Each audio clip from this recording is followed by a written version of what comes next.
Así que se va a titular esta serie La creación y Dios. No se pierdan ninguna de las conferencias que vamos a ir compartiendo, desde luego en diferentes iglesias, pero vamos a comenzar aquí en Toluca con la primera y la segunda parte de la creación y Dios. Y antes de entrar a la Biblia, les pido que la abran en el Génesis capítulo 1 y comenzar a profundizar este pasaje más importante que existe. ¿Por qué el libro del Génesis? Que la palabra Génesis en el hebreo viene de Genao, que significa en el hebreo Bereshit, con B de burro, Bereshit en el hebreo, y significa origen u orígenes. Entonces el Génesis es el libro de los orígenes. No vamos en esta serie a predicar de todo el libro del Génesis. Esta serie ya la compartí hace algunos años. Si no la tienen, la pueden pedir. Tenemos casi todo el libro del Génesis, versículo por versículo. Esta serie se va a enfocar simplemente en los primeros 2 capítulos del Génesis. O sea, vamos a entrar con microscopio, vamos a entrar con lupa. Vamos a ver que antes de que Dios creara el mundo, la tierra como la tenemos nosotros, antes de nosotros existía otro mundo, que es el mundo de los ángeles. Y vamos a ver que este mundo de los ángeles tenía como planeta este planeta en el cual tú y yo estamos, el planeta Tierra. Y vamos a ver cómo Dios comenzó a formar todo, y vamos a ver la profundidad que existe nada más en los primeros 2 versículos del Génesis. Ahí nos podemos detener casi un mes para que podamos nosotros entender la profundidad de la mente de Dios. Entonces vamos a estudiar claramente la eternidad de Dios. Cuando hablamos de la eternidad, pues la mayor parte de los cristianos no sabemos qué significa eternidad. Creemos que es un punto de una línea recta que sale y continúa eternamente. Sin embargo, esto es una medida de nosotros, esto no es la eternidad. O cuando decimos por los siglos de los siglos o secula seculorum, creemos que ya nos vamos a seguir extendiendo por todo el tiempo. Vamos a descubrir otras cosas diferentes que Dios hizo y creó, y vamos a ver también las 3 palabras en el hebreo que son importantísimas para poder entender qué cosa Dios creó de la nada, que es la palabra bara. ¿Qué cosa Dios creó para formar, que es yatzar? ¿Y qué cosa es darle forma a algo, que es la palabra asa? Así como suena, Ebara, yatzar con Y y asa. Si nosotros no conocemos estas 3 palabras, entonces no vamos a entender, por ejemplo, por qué hasta el 4.º día Dios creó los cielos y la tierra. Y cuando alguien me dice eso, yo les digo, ¿en dónde dice eso? Porque en mi Biblia no lo dice. ¿Cómo no, hermano? Léale ahí, Génesis 1.14, dijo luego Dios. ¿Qué cosa dice? No dice Dios creó, dijo luego Dios, haya lumbreras. Y esta palabra haya es la misma palabra hebrea, haya, que significa hacer o que se ponga algo en movimiento. Entonces el sol y la luna ya existían. Dios no los creó en el primer día de la creación de nosotros, sino que en el mundo anterior de nosotros el sol y la luna ya existían. Y el universo sufrió una especie de congelamiento para que cuando Dios volvió a recrear todo y a colocarlo en nosotros, Dios puso en movimiento lo que ya existía. Entonces, todas estas cosas escondidas y todas estas cosas maravillosas de la Biblia las vamos a ir, por favor, estudiando, analizando, investigando con lupa, con microscopio, porque es ya tiempo que la iglesia de Dios pueda salir de la leche y ya podamos comenzar a comer algo mucho más sólido, que es la palabra de Dios. Ahora bien, para esto es muy importante que recordemos algo. Necesitamos aprender a pensar. Todos se quedan ahorita así. ¿Qué querrá decir con que yo necesito pensar? ¿Que acaso soy un mono o un simio? ¿No pienso o no razono? Bueno, cuando estoy diciendo necesitamos aprender a pensar, el pensamiento dentro de la filosofía griega o dentro de Sócrates, Platón, Demóstenes, etcétera, etcétera, significa no solamente pensar en algo, sino meditarlo, comerlo, asimilarlo hasta que tú lo entiendas. Y esta es la palabra que se usó en el hebreo, meditar. Salmo número 1. De día y de noche medita en este libro de la ley. Dios le dice a Josué, Josué 1, 8 y 9, Josué medita día y noche, o sea, medita es la palabra que se usa para las vacas. Cuando una vaca come, tiene varios estómagos. ¿Sabían ustedes eso de las vacas? Entonces la vaca come la paja o la hierba y hace esto. Y le da, y le da, y le da, y le da, y después de 10 o 15 veces la pasa a los intestinos. Eso es la palabra meditar. De tal manera amó Dios al mundo que dio a su Hijo, de tal manera, y comienzas, de tal manera, ¿de qué manera, Señor? Y ahí hay una pregunta, amó Dios al mundo, ¿nos amaste? ¿Qué significa el mundo? ¿Las personas o el planeta Tierra? Que dio a su Hijo unigénito, ¿qué significa que nos diste a tu Hijo? Y te vas analizando cada frase, la vas asimilando, vas pensando en ella, y de repente, eureka, como decían los griegos, lo entiendes y comienzas a descubrir la iluminación que necesitamos de la palabra de Dios, que nos la da el Espíritu Santo. Entonces ya adquiere la Biblia vida a tu espíritu, porque has aprendido a leerla, y no basta leerla, hay que estudiarla, hay que meditarla, pensar en ella y hay que memorizarla.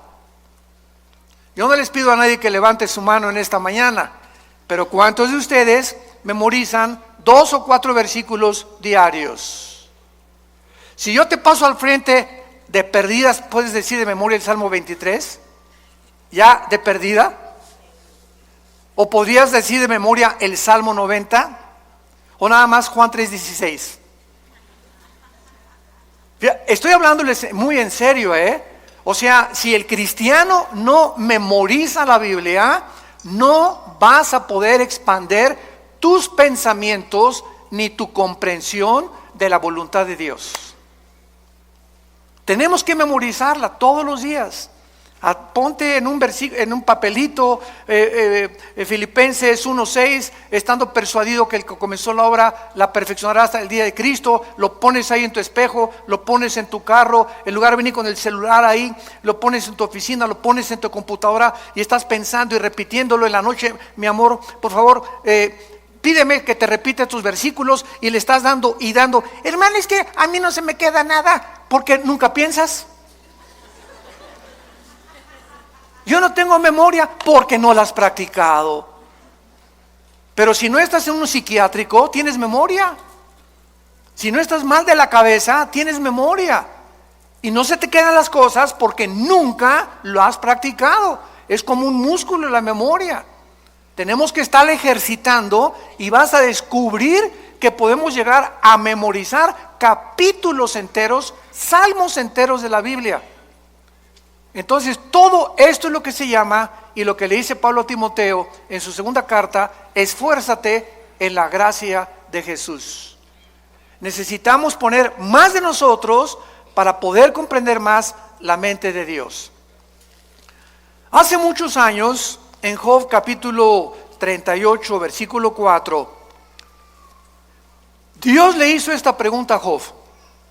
Ahora bien, si a la iglesia ni la Biblia traes, pues ya no queda más cosa, ¿verdad?, más que llorar. Porque ya venía a la iglesia sin la Biblia, pues ya entonces ya no hay manera de poder explicar nada. Job 38, 4. Dios le hizo esta pregunta a Job hace muchos años. ¿Dónde estabas tú cuando yo fundaba la tierra? Házmelo saber si tienes inteligencia. En otras palabras, esta pregunta nadie la ha podido contestar.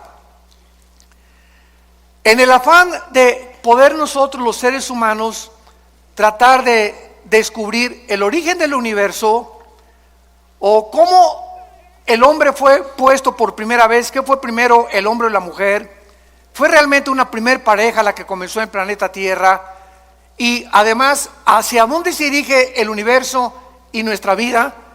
En este afán de descubrir las cosas, ¿qué hemos hecho? Muy bien, hemos utilizado dos medios. La ciencia, la palabra ciencia significa conocimiento humano, cuando es la ciencia secular.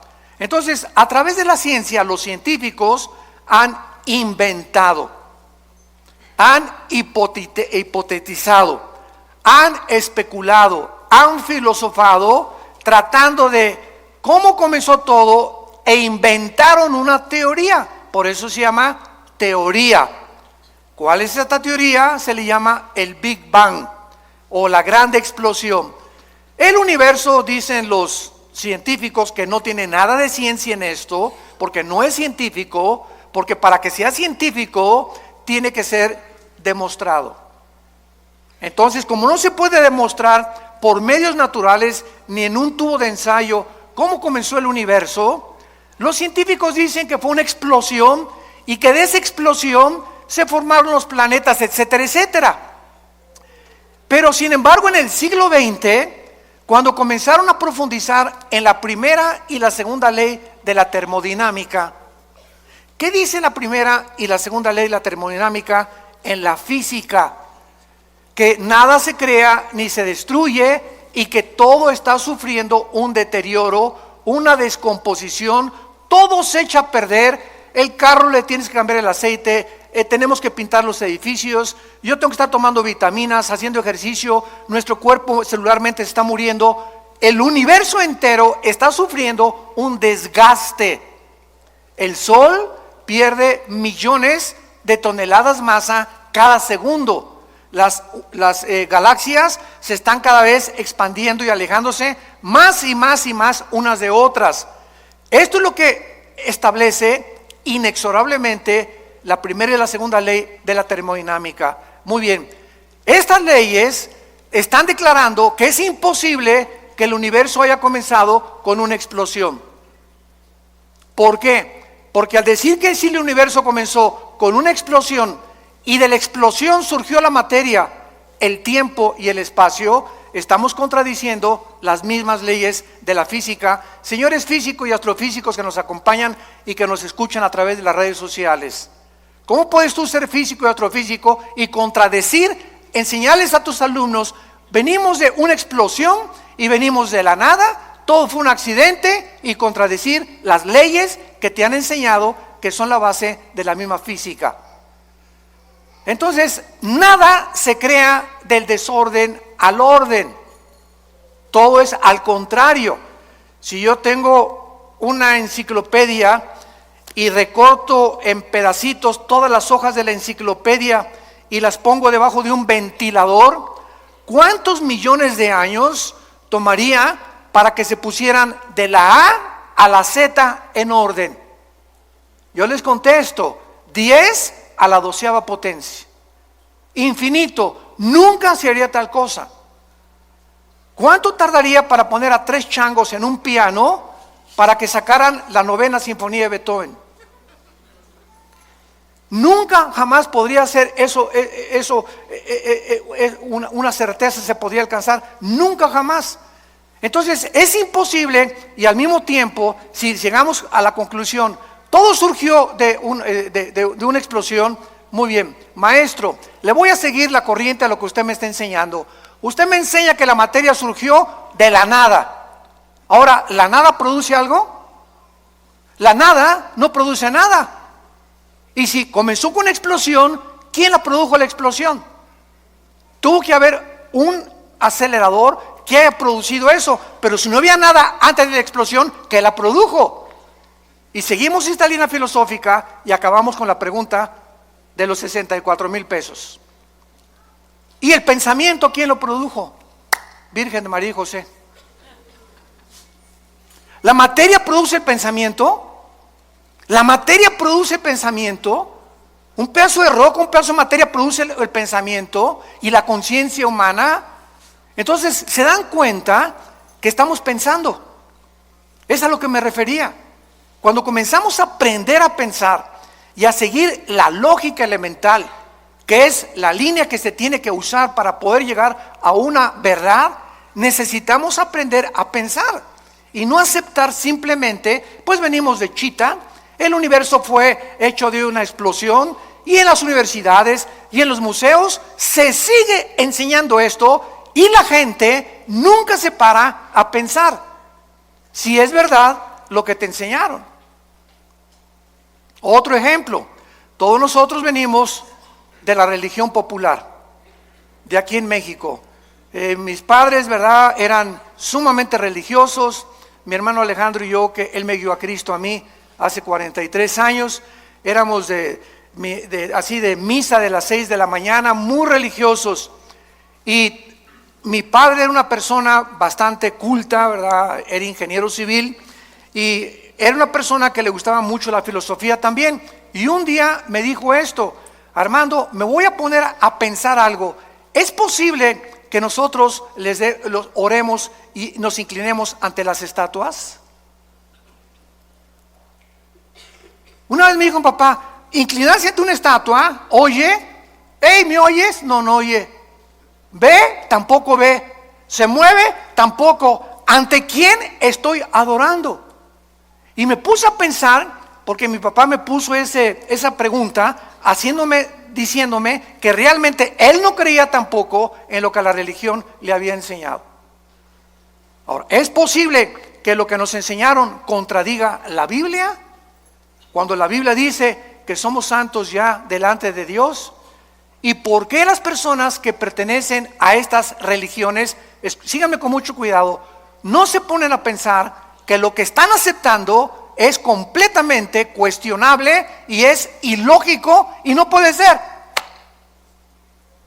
Porque no queremos pensar. Y tenemos ya que llegar a un momento en que tenemos una capacidad impresionante aquí adentro, todos. No es de que naciste inteligente y que otros nacieron brutos. No, todos nacimos con un cerebro y todos tenemos la libertad de poder expandir lo que tenemos aquí, así, o así, o así, o cuando te mueras, como chinche, así te mueres. Con lo único que supiste, nunca quisiste pensar, todo lo aceptaste de una forma deliberada y nunca quisiste obedecer a Dios, de meditar y leer la palabra de Dios. ¿Dónde estabas tú cuando yo fundaba el universo? Entonces el ser humano ha buscado la ciencia jamás, escúchalo, nunca, díselo a tu maestro, podrá demostrar el origen del universo. Porque para que sea científico, ¿qué cosa? Tiene que ser repetitivo. Ahora, muy bien, por eso son teorías. ¿De dónde venía el ser humano? De Chita. ¿Realmente venimos de los animales? ¿Puede un camello convertirse en un hipopótamo? ¿Puede una jirafa convertirse en un venado? ¿Puede un tiburón convertirse en una ballena?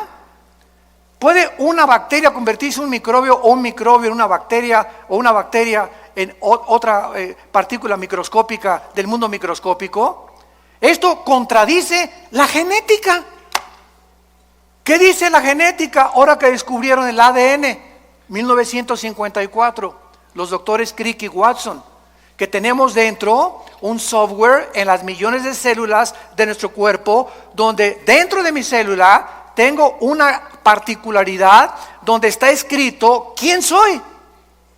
Esto está tremendo.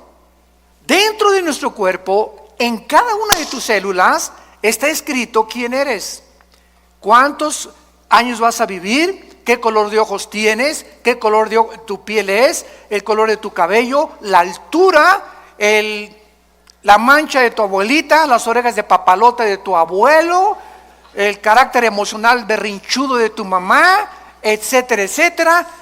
Todo eso está concentrado en el ADN, en el ácido desoxirribonucleico, ADN, dentro de nuestra célula. ¿Quién puso esa información ahí? El ADN de un camello es diferente al ADN de un hipopótamo, de un tigre, de un perro, de una vaca, etcétera, etcétera. La biología y la genética impiden la mutación de una especie a otra especie. ¿De dónde inventan que venimos de los animales? Nunca se han puesto a pensar. Ya la biología, las leyes de la ciencia, de la física, contradicen la teoría de la evolución que te enseñan en la universidad. ¿Y por qué te la siguen enseñando? ¿Por qué esos maestros que te la enseñan no quieren pensar? ¿Y por qué no quieren pensar? Porque les falta honestidad intelectual. Porque si fueran honestos intelectualmente podrían decir, oye, la biología niega la evolución. Los aminoácidos, que son los ladrillos de la vida, han impedido, impiden e impedirán la evolución. La física impide la evolución. ¿Por qué? Porque no venimos de menos a más, vamos de más a menos. La genética impide la evolución por la construcción del ADN, que no se puede hacer una mutación de una especie a otra especie. Y como dijo Dion Teofilito, en mi tierra, y seguirán buscándolo. El famoso eslabón perdido. Entonces, cuando tu maestro se vuelva a levantar en la universidad y te diga, venimos de los animales, y Darwin realmente no se ha equivocado en su libro El origen de las especies, levántate y dile a tu maestro, deme usted una muestra de una mutación de una especie a otra especie, y voy a creer que venimos de chita. Pero se sigue enseñando. ¿Por qué se sigue enseñando? Porque no quieren pensar y porque saben que si se ponen a pensar van a acabar en la Biblia.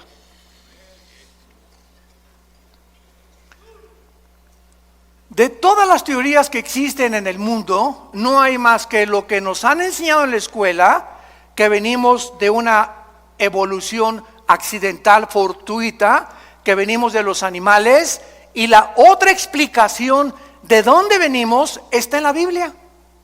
No está en el Corán, ni en los Vedas, ni en el Tripitaka de los Budas, ni Mahatma Gandhi, ni de Confucio, en ningún otro libro sagrado, ningún otro libro de los billones de literatura que existen nos dicen de dónde venimos y quiénes somos más que la Biblia. Ahora, ¿de veras dice eso la Biblia? Es lo que vamos a ver. Y no solamente lo dice, sino que lo comprueba. Y conforme el mundo pasa y la ciencia evoluciona, la ciencia dice, y la Biblia tenía razón. Durante siglos se preguntó por qué José no se metía con María para que naciera Jesús. Se aceptó y la iglesia romana dijo, es un dogma de fe. Tienes que creer que Jesús no se metió con María porque es un dogma de fe, sin dar ninguna explicación. Sin embargo, en 1954, lo compartimos en el desayuno ayer, se descubre el ADN y se descubre que el ser humano está dividido en dos, hombres y mujeres, macho camacho y las reinas de la casa. Más nos vale. Ok, ¿qué determina que tú hayas nacido hombre? ¿Y qué determina que tú hayas nacido mujer? ¿Sabes qué determina que seamos los hombres y que tú hayas nacido mujer? Nuestros cromosomas. Los cromosomas de la mujer son XX. El hombre tiene XY. El cromosoma Y no lo tiene la mujer, lo tiene el varón. En otras palabras, cuando mi papá se juntó con mi mamá, el cromosoma Y de mi papá ovuló el cromosoma X de mi mamá y nací macho camacho. Y si tú eres mujer, cuando tu papá tuvo relaciones con tu mamá, el cromosoma X del varón ovuló el cromosoma X de tu mamá y naciste mujer. Y hemos llegado a un siglo, el siglo XXI, donde se está discutiendo el género con la famosa biología del transgénero, y decirles que si un niño se quiere vestir de mujer, que lo dejen, y si una niña se quiere jugar a los soldados, que la dejen y que se vista de soldado, cuando la misma biología es la que determina. Cerremos ya la Biblia, la biología determina quiénes somos.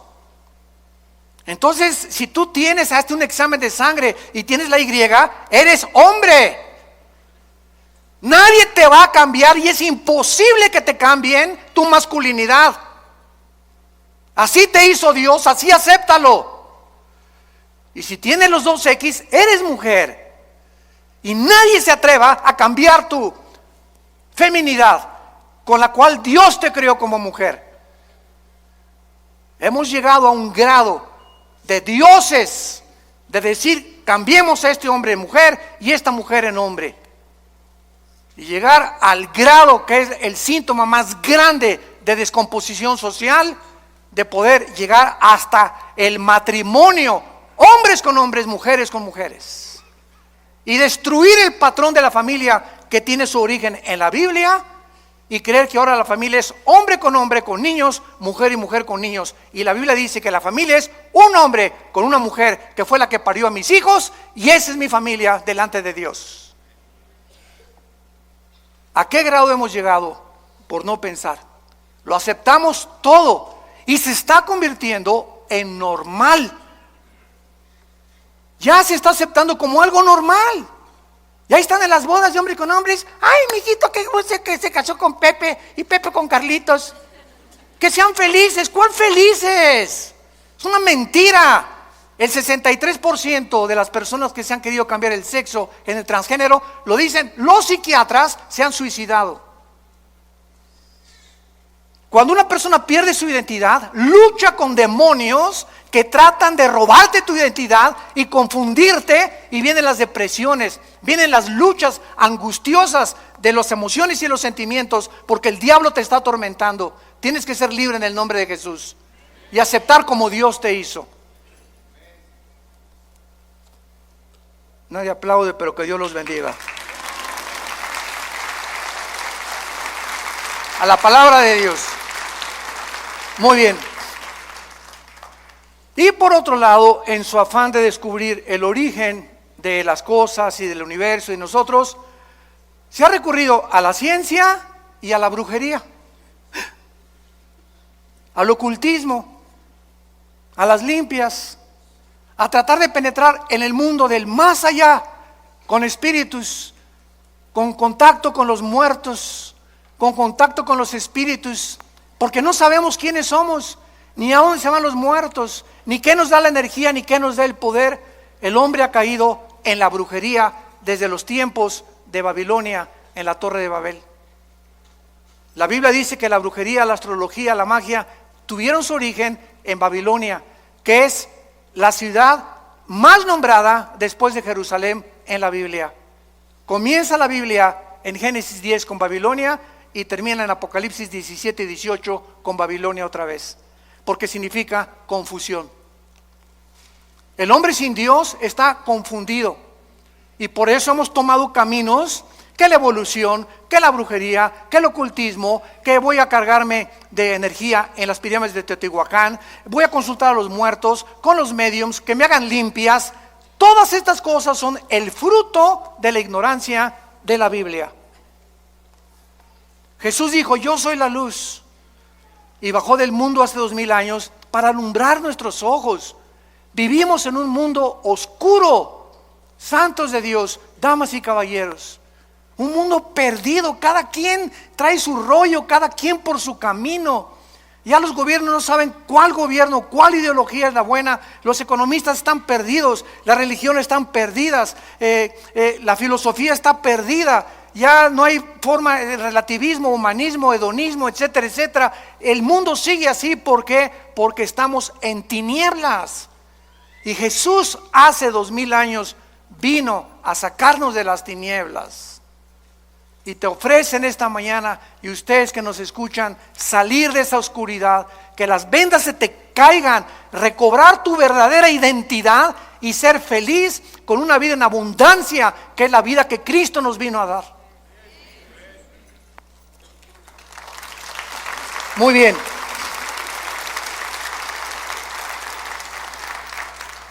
Ahora veamos nosotros, por ejemplo, en el libro de Tito, en la Biblia, que desde el principio Dios hizo una promesa desde que Él creó a entidades espirituales que no todos se llaman ángeles. Vamos a comenzar a aclarar términos. La Biblia le ha llamado ángeles a los serafines, a los querubines y desde luego a los ángeles. La palabra malak, con M de mamá y K al final, malak, en el hebreo significa enviados o correos. Y la palabra angelus en el griego, que se tradujo ángeles, significa lo mismo, mensajeros. Entonces, Dios creó, lo vamos a ver, serafines que se encuentran arriba de Dios. Arriba, todos los días diciendo santo, santo, santo. Dios creó después a otras entidades espirituales que se llaman querubines. La palabra querubín significa los que arden en el hebreo, los que arden. Y acuérdense que cuando Dios diseñó el arca en el tabernáculo, puso 2 querubines, ¿se acuerdan? Inclinados con alas, 2 alas cada querubín, mirando hacia el propiciatorio, hacia donde la sangre, el sumo sacerdote, una vez al año la derramaba.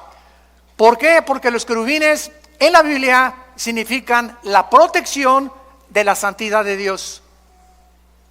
Entonces, los querubines no son mandados al mundo ni al universo.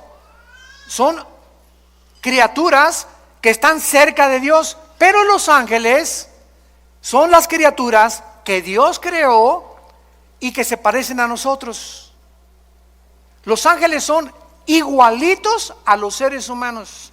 Si se apareciera ahorita un ángel, no distinguirías si es un ángel o es un ser humano. Dice Hebreos 13:4 que muchas veces hemos hospedado gente que no nos hemos dado cuenta que son ángeles. Aun cuando en su verdadera esencia los ángeles son altos, ¿verdad?, luminosos y fortísimos. Uno solo mató en el Antiguo Testamento a más de 3000 filisteos. Entonces, los ángeles son los mensajeros de Dios. Las criaturas que Dios ha enviado desde donde Él habita hacia el mundo donde tú y yo vivimos. Y los ángeles, dice Hebreos capítulo 1, nos sirven a nosotros para cuidarnos. Salmo 90 también, a sus ángeles mandará ante ti que tu pie no tropiece en piedra. Y son luminares que nos guardan y nos han guardado muchas veces de muchos accidentes y de muchas cosas que nos pudieron haber sucedido de no haber sido por su intervención invisible. Entonces, esto es muy importante entenderlo. Los querubines no son ángeles, los serafines no son ángeles, los ángeles son los mensajeros, los que han venido al mundo a cuidarnos y a observarnos las 24 horas. En Tito capítulo 1, versículo 1 y 2, vean ustedes que antes de que Dios creara a los ángeles, querubines y serafines, antes de cualquier cosa, dice así: Pablo, siervo de Dios y apóstol de Jesucristo, conforme a la fe de los escogidos de Dios y el conocimiento de la verdad, que es según la piedad. Escucha, en la esperanza de la vida eterna, la cual Dios, que no miente, prometió desde antes de ¿cuándo? Antes de que nada fuera creado, Dios prometió que a las criaturas que Él iba a crear fueran eternas. Y todas las criaturas que Dios ha creado somos eternas. Tanto los ángeles caídos que van a ser condenados serán condenados, nosotros viviremos eternamente. Entonces es lo que se llama la vida eterna, que es la vida con Dios.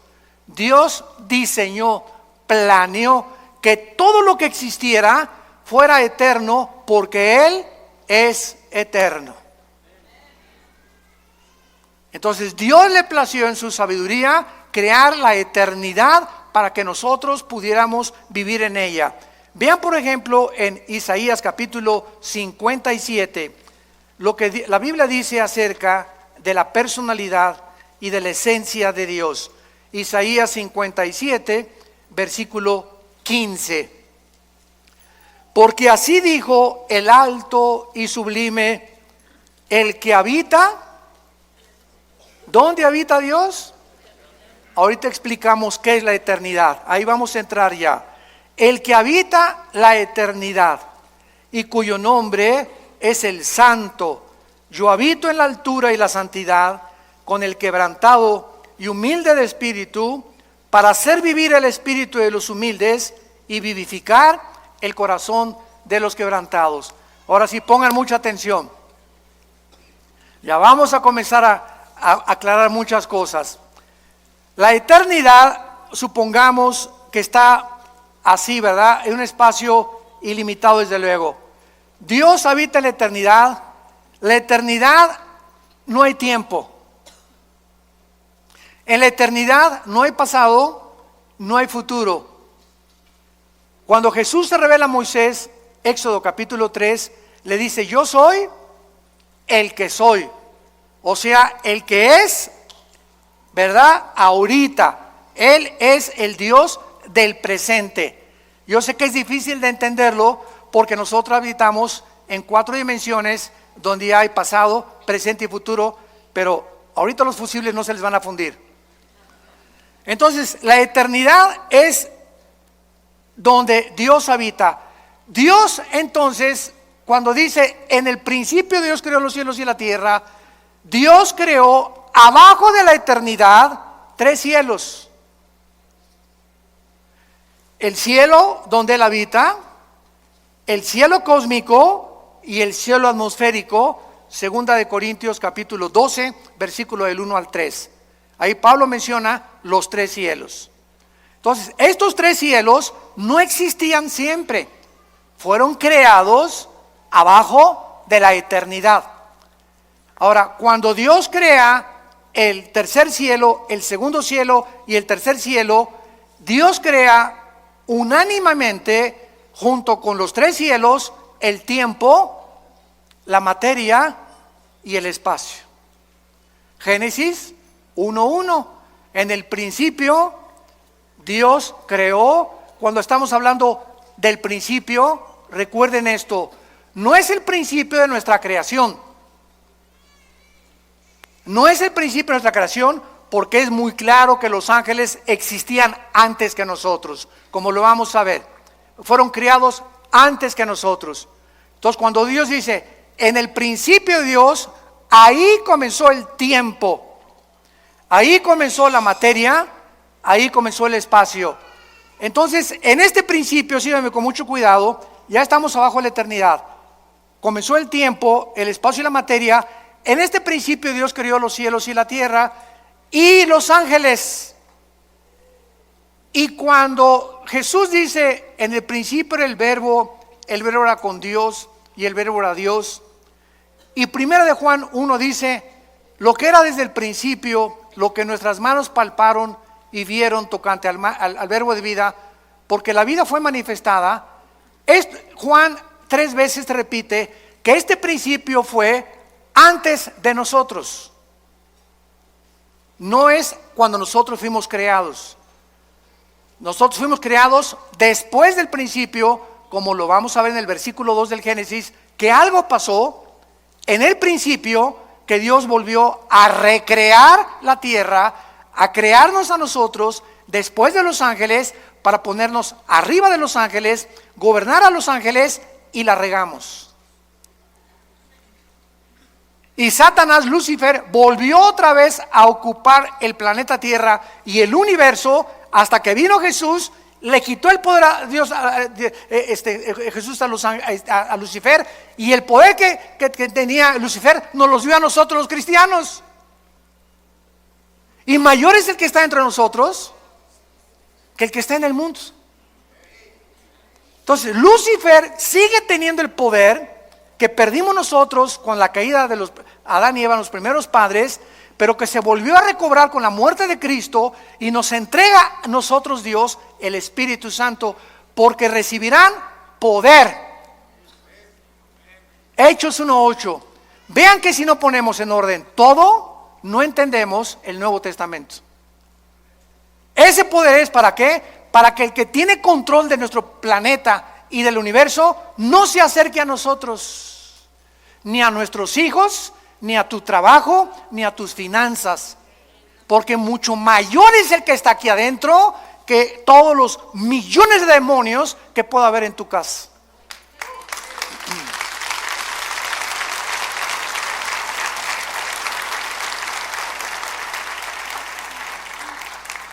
Ya, por favor, no digan: pastor, ¿puede venir a mi casa a echar el chamuco fuera? Pastor, oigo ruidos en mi casa, tengo mucho miedo, ¿puede venir a orar por nosotros a la casa? ¿Qué no sabes que tú tienes el mismo poder? ¿Pero por qué no lo sabes? Por la ignorancia de la Biblia. No la estudias, no la meditas, no la lees, no te ha iluminado el Espíritu Santo el entendimiento para saber que en tu casa tú eres el sacerdote con tu esposa, y tú puedes llegar a tu casa y en el nombre de Jesús, aquí se va cualquier espíritu que no sea el de Dios, y aquí habita Jesús, y mi casa es tuya, Señor. Mi dinero en el banco no es mío, es tuyo. Todo lo que tenemos es tuyo. Cualquier daño que le quieran hacer a tus bienes, Señor, te lo hacen a ti, no a mí, porque me pongo a tu disposición, porque tú me hiciste, y de tu gracia damos y de tu gracia recibimos.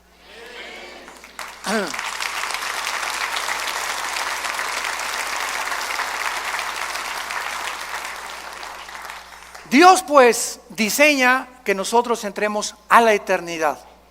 Entonces, cuando Jesús dice en Juan 17:3, esta es la vida eterna, Él define la eternidad. ¿Qué es la vida eterna? Jesús nos lo explicó: conocer a Dios. Esta es la vida eterna, que te conozcan. Dice que te convertiste. ¿Cuánto has conocido de Dios? ¿Cuánto sabes de su poder? ¿Cuánto sabes del propósito que tiene para tu vida? ¿Por qué vives con estrés todavía, con angustias, con desconfianza, con incredulidad? Ay, subió el peso y cayó el petróleo, hermano, ¿qué voy a hacer? Y si mi esposo se muere y no me da el seguro social, ¿qué voy a hacer? Entonces, ¿tu esperanza era tu esposo? ¿El petróleo? ¿El peso? Dios nos está viendo. Y dice 1 de Pedro que somos sostenidos por la fe mediante el poder de Dios. Entonces, cuando tú crees, activas el poder de Dios. El momento que dices: Señor, gracias porque no dependo del dinero ni de mi esposo, ni del diputado, ni de mi amigo, ni del próximo gobierno, ni tampoco mi felicidad depende de si mi esposo me hace feliz, o mi esposa me hace feliz, o mis hijos me felices. Todo depende de ti, de mi relación contigo. Cuando Dios ve esa confianza, te llena de su poder. Y tienes la capacidad de volverte más que vencedor. Porque sin fe es imposible agradar a Dios. ¿Me están siguiendo? Estamos pensando. Muy bien. Dice en Primera de Juan capítulo 2, y explicando también la eternidad, porque es importantísimo antes de pasar y profundizar más. Primera de Juan 2:25, y esta es la promesa que Él nos dio otra vez: la vida eterna. Cuando yo oigo que hay cristianos que dicen que la salvación se pierde, les digo, ¿ya pensaron lo que están diciendo? Es que hay 5 pasajes en el Nuevo Testamento que parece que se pierde la vida eterna. Parece contra 200 que te dicen que no se pierden. Y de esos pasajes que parece que se pierde la vida o que se pierde la salvación, son completamente mal interpretados, lo han sacado fuera de contexto porque no los han estudiado a la luz de las demás partes de la Biblia. ¿Qué es la vida eterna o vida temporal? ¿Cuál es la diferencia?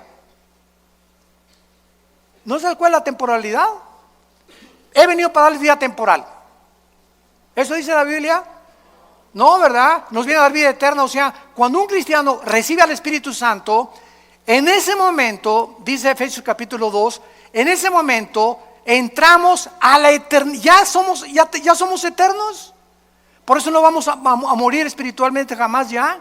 Vamos a morir físicamente, nos van a enterrar, pero vamos a seguir viviendo. Tu pariente que se murió la semana pasada, no digas que se murió, pasó a mejor vida. Él sigue viviendo, seguimos viviendo. Esta es la esperanza que Dios nos ha traído, que esta vida no lo es todo. Vamos a seguir viviendo. Y tú lo tienes que creer. Y cuando tú lo crees, no hay nada que te pueda detener, porque para nosotros es ganancia la muerte.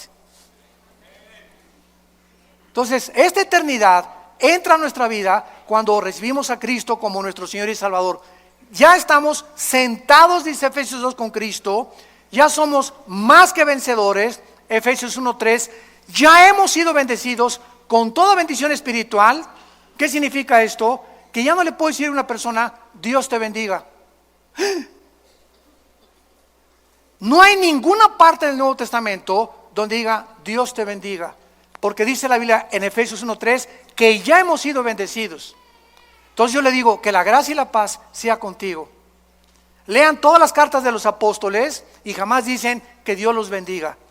¿Por qué? Porque ya estamos bendecidos. En otras palabras, ¿tú crees que por decirme Dios me bendiga me va a bendecir? No, ¿verdad? Me va a bendecir si yo ando camino con Él, no porque tú me lo digas. Y menos una persona que no es cristiana, Dios te bendiga. Mentiras, nunca lo va a bendecir. Al contrario, mientras él no reciba a Cristo, su vida irá de maldición en maldición, de botella en botella, de droga en droga, de cine en cine, de teatro en teatro, buscando siempre y sin encontrar. Las bendiciones entran a nuestra vida cuando aceptamos a Cristo como nuestro Salvador. ¿Se dan cuenta cómo tenemos que ubicarnos en tantas cosas en la cristiandad? Y entender qué es lo que realmente Dios quiere decirnos a nosotros. Dice en 1 Juan capítulo 5, versículo 10, el que cree en el Hijo de Dios tiene el testimonio en sí mismo. El que no cree a Dios le ha hecho mentiroso, porque no ha creído en el testimonio que Dios ha dado acerca de su Hijo. Y este es el testimonio que Dios nos ha dado, vida temporal. ¿Eso dice?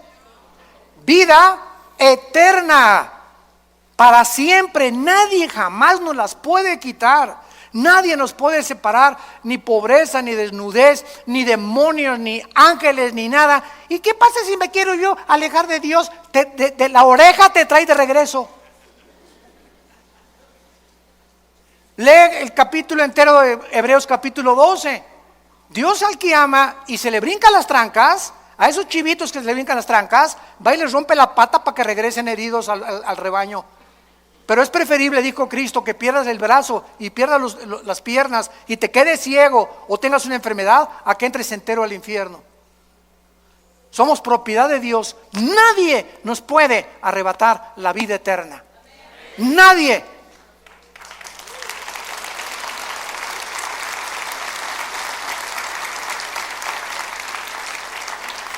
Dios nos ha dado vida eterna y esta vida está en su Hijo. El que tiene al Hijo tiene la vida. El que no tiene al Hijo no tiene la vida. En otras palabras, tú puedes tener una religión, ser católico, bautista, venir aquí a Vida Nueva, carismático, nazareno, mormón, no me importa la religión que tengas. Si tú tienes una religión y no tienes al Hijo, no tienes más que una religión, no tienes la vida eterna. Para tener la vida eterna necesitamos que Jesús entre a nuestra vida. Es un regalo que Dios nos da, que le abras tu corazón y que lo recibas como tu Señor y como tu Salvador. Porque Él es el Hijo de Dios, el poseedor de la vida eterna. Y finalmente, regresamos a Génesis capítulo 1 y vemos nosotros que al abrir la Biblia, el Espíritu de Dios, lo primero que hace al abrir la Biblia es llevarnos a las primeras palabras que Dios consideró, porque son las primeras palabras de Dios. Dios consideró que era lo primero que tenía que decirnos, que toda la creación tuvo un principio, en el principio. El universo no es eterno, hubo un principio.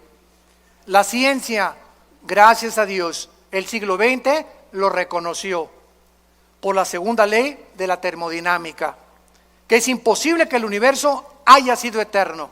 Tiene que haber tenido un principio, como la Biblia lo establece y como las leyes de la física lo confirman también. Ahora bien, si el universo tuvo un principio y nosotros de ese principio nos alejamos cuando pecamos contra Dios, cuando tú recibes a Jesucristo, tu vida comienza a tener un principio. Comienzas otra vez a caminar con Dios. ¿Ya naciste de nuevo? ¿Ya tienes a Jesucristo como tu Señor y Salvador? Porque en el momento que tú lo haces, en el principio de mi vida, fue hace 43 años, mi vida antes de que yo fuera cristiano era un desastre. Pero cuando comencé con Cristo, comencé a caminar con Dios. Y a partir de ese momento, todas las bendiciones de Dios, el plan de Dios, la eternidad, lo comencé a comprender. Las vendas se nos caen de los ojos y comenzamos a ver la luz de Jesús. Ustedes son la luz, dijo Jesús, Mateo 5. Así alumbre vuestra luz delante de los hombres. Dios te quiere salvar para que vayas con tu familia que está en la oscuridad, en el paganismo, en la idolatría, en las religiones. Somos la luz del mundo a tus amigos, en tu bufete de abogados, en tu consultorio médico, en tu taller de carpintería, en tu escuela, en tu secundaria. ¡Alumbra! Levanta la voz, no seamos cobardes. Dios no nos ha dado un espíritu de cobardía, sino de poder. ¿Qué importa lo que el mundo diga de nosotros? Caminemos con la bandera de la verdad, de la santidad y de la justicia y alumbremos este mundo que sigue en tinieblas. Te damos gracias, Señor, por tu palabra.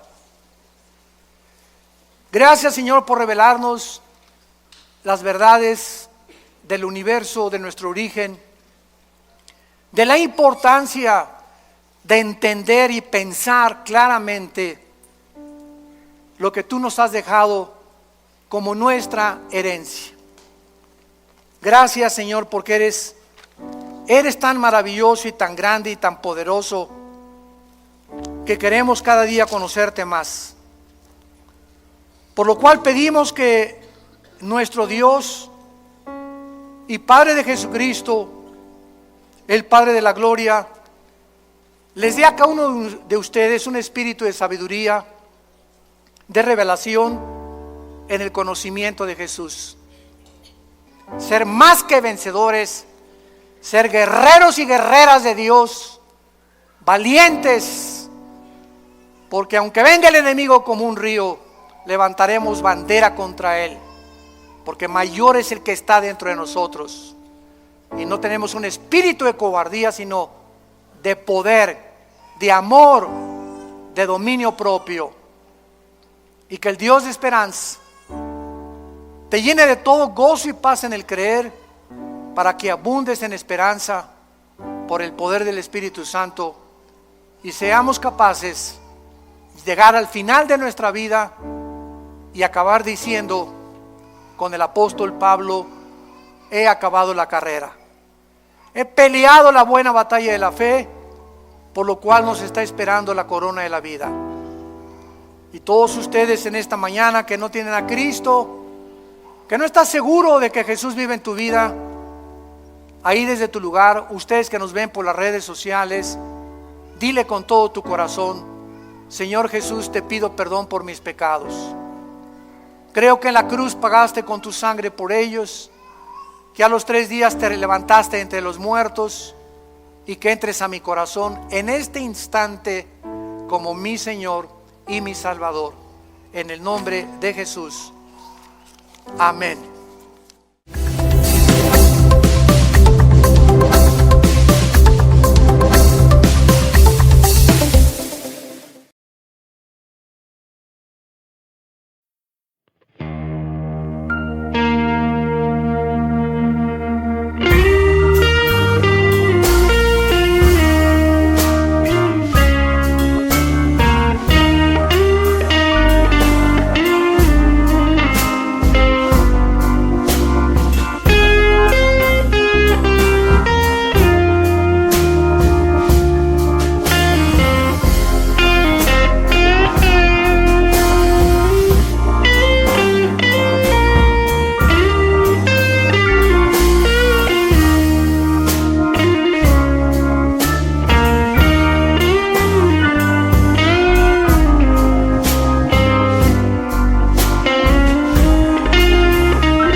Señor.